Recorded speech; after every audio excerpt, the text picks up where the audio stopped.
Άκου μια σκληρή αλήθεια που όλοι μας παραβλέπουμε. Ένας στους δύο μαθητές είναι χωρίς επαγγελματικό προσανατολισμό και καταλήγει να σπουδάζει κάτι που δεν του αρέσει. Εγκαταλείπει τις σπουδές του και εν τέλει εργάζεται σε άλλον κλάδο από αυτόν που σπούδασε. Όλοι μας έχουμε στον περίγυρό μας τέτοιες περιπτώσεις. Αλλά ας πάρουμε τα πράγματα από την αρχή.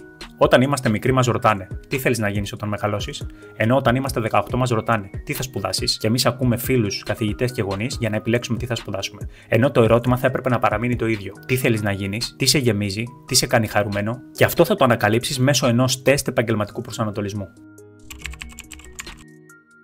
Η απουσία επαγγελματικού προσανατολισμού στο Λύκειο είναι ένας από τους κύριους λόγους που ένας φοιτητής εγκαταλείπει τις σπουδές του. Γιατί πολύ απλά ανακαλύπτει ότι δεν του αρέσει αυτό που σπουδάζει.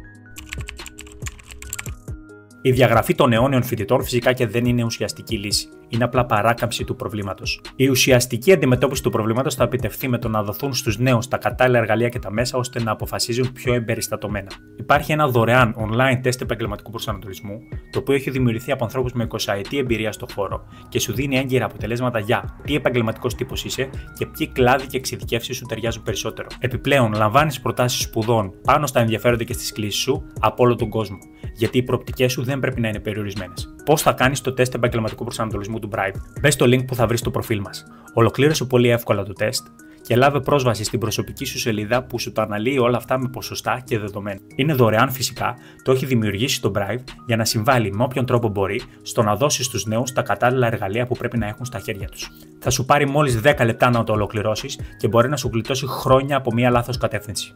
Κάνε το.